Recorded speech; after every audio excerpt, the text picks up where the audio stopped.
અરવલ્લી જિલ્લાના તમામ તાલુકાઓમાં 2 દિવસીય રવિ કૃષિ મહોત્સવનો પ્રારંભ।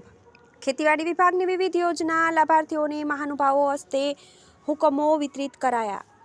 કૃષિ વૈજ્ઞાનિકો દ્વારા ખેડૂતોને કૃષિલક્ષી માર્ગદર્શન। રાજ્યના ખેડૂતોને રવિ ઋતુમાં ખેતી અને બાગાયતી પાકો વિશે આધુનિક કૃષિ આધુનિકીકરણ અંગે માર્ગદર્શન તેમજ ખેડૂતલક્ષી વિવિધ સહાય યોજનાઓ અંગેની વિસ્તૃત માર્ગદર્શન મળી રહે તેવા ઉમદા આશયથી રાજ્યના તમામ તાલુકાઓમાં આજરોજ 2 દિવસીય રવિ કૃષિ મહોત્સવનો રાજ્યવ્યાપી પ્રારંભ કરવામાં આવ્યો છે, જેમાં અરવલ્લી જિલ્લાના તમામ તાલુકાઓમાં મહાનુભાવોની પ્રેરક ઉપસ્થિતિમાં રવિ કૃષિ મહોત્સવનો પ્રારંભ કરવામાં આવ્યો હતો। કૃષિ વૈજ્ઞાનિકશ્રીઓએ ઉપસ્થિત ખેડૂતોને કૃષિ પાયાની સમજ આપી હતી। ઉપસ્થિત સૌએ મુખ્યમંત્રી શ્રી ભૂપેન્દ્રભાઈ પટેલના અધ્યક્ષ સ્થાને યોજાયેલ રવિ કૃષિ મહોત્સવ 2024ના રાજ્યકક્ષાના કાર્યક્રમનું જીવંત પ્રસારણ નિહાળ્યું હતું।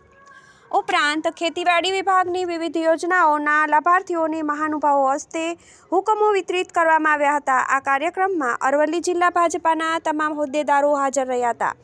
Jawansinh Thakor, bureau chief, Aravalli, TV18 news.